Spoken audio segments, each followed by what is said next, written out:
అస్సలాముఅలైకుం, నమస్తే, hello, hi everyone, welcome back to our channel. నేను మీ ఆరిఫా.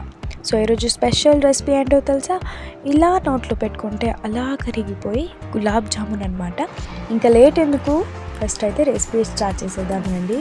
నేనైతే ఫస్ట్ ఇప్పుడు ఎంటీఆర్ గులాబ్ జామున్ని తీసుకున్నాను. మనం వాటర్ కాకుండా మిల్క్ని వేసి బాగా సాఫ్ట్గా వచ్చేంత వరకు మిక్స్ చేస్తూనే ఉండాలి. సాల్ట్ ఏమీ వేయకూడదు. బాగా మొత్తం పిండిని వాటర్ ఏం వేయకుండా జస్ట్ మనం పాలతోనే మిక్స్ చేసుకుంటూ రావాలి. చేసుకుంటూ వస్తే మనకి ఏం విరగదు.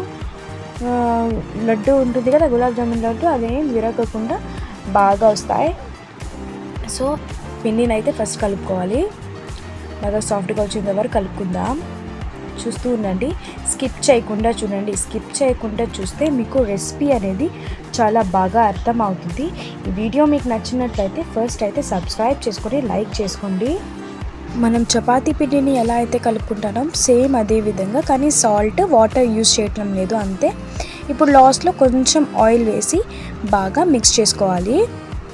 మెత్తగా వచ్చేంత వరకు బాగా మిక్స్ చేస్తూనే ఉండాలన్నమాట. మెత్తగా వచ్చేంత వరకు చేస్తూ ఉంటే మనకు బాగా ఉంటుంది లడ్డూలాగా చేయడానికి. చూడండి ఎంత సాఫ్ట్గా ఉంది కదా, అంతే. ఇప్పుడు మనం చిన్న చిన్న బాల్స్లోకి ప్రిపేర్ చేసుకుంటున్నాం గులాబ్ జామున్స్. చూడండి మా అక్క కొడుకు కూడా ప్రిపేర్ చేస్తున్నాను అనమాట. ఎంత క్యూట్గా చేశాడు చూడండి. ఇలా పిల్లలకి కూడా కొంచెం వర్క్ ఇస్తూ ఉండాలి అప్పుడప్పుడు, వాళ్ళు కూడా నేర్చుకోవాలి కదా. సో బాల్స్ అయితే ప్రిపేర్ చేసుకుంటున్నాము. ఫస్ట్ చూడండి, ఇన్ని బాల్స్ మాకైతే 115 బాల్స్ వచ్చాయి. ఇప్పుడైతే ఒక ప్యాన్లోకి ఆయిల్ వేసుకుందాం. ఆయిల్ వేసుకున్న తర్వాత బాగా వేడి అయిన తర్వాత ఆయిల్ బాగా హీట్ అవ్వాలి.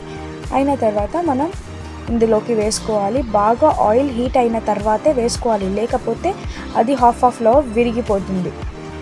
చాలా ఒక బ్రౌనిష్ వచ్చేంత వరకు మనం ఫ్రై చేసుకోవాలి. చూడండి బ్రౌనిష్ వచ్చేసింది కదా. ఇప్పుడైతే మనం ఒక 2 minutes ఇంకొంచెం బ్రౌనిష్ ఇంకో సైడ్ అయ్యేంత వరకు చూసి ఇప్పుడు సర్వ్ చేసుకుంటున్నాం. సర్వ్ చేసుకున్న తర్వాత ఇది చల్లారేంత వరకు దీన్ని పెట్టుకోవాలి ఫ్యాన్లో. చల్లారిపోయిన తర్వాత షీరాలోకి వేసుకోవాలి. షీరా రెసిపీ వచ్చేసి నేను కింద బయో లింక్లో పెడతాను, సబ్స్క్రైబ్ చేసుకొని చూడండి. షీరా ఈజీనే కదా, సో నేనైతే దాన్ని వీడియో పెట్టలేదు. మీకు కావాలంటే బయోలో ఉంది చూడండి. ఈ వీడియో మీకు నచ్చినట్లయితే సబ్స్క్రైబ్ చేసుకోండి. అంతే అండి, సింపుల్ రెసిపీ, చాలా డెలీషియస్గా ఉంటుంది. ట్రై చేయండి. Thanks for watching. Gulab jamun ready. ఇప్పుడు మీరు ఒక 1 hour పాటు దీన్ని నానబెట్టేసి తర్వాత తినచ్చు. బాగా షీరాలోకి వస్తుంది కదా, సో సూపర్గా ఉంటుంది. Okay, thanks for watching. Bye bye. తినండి, హ్యాపీగా ఉండండి. Bye, take care.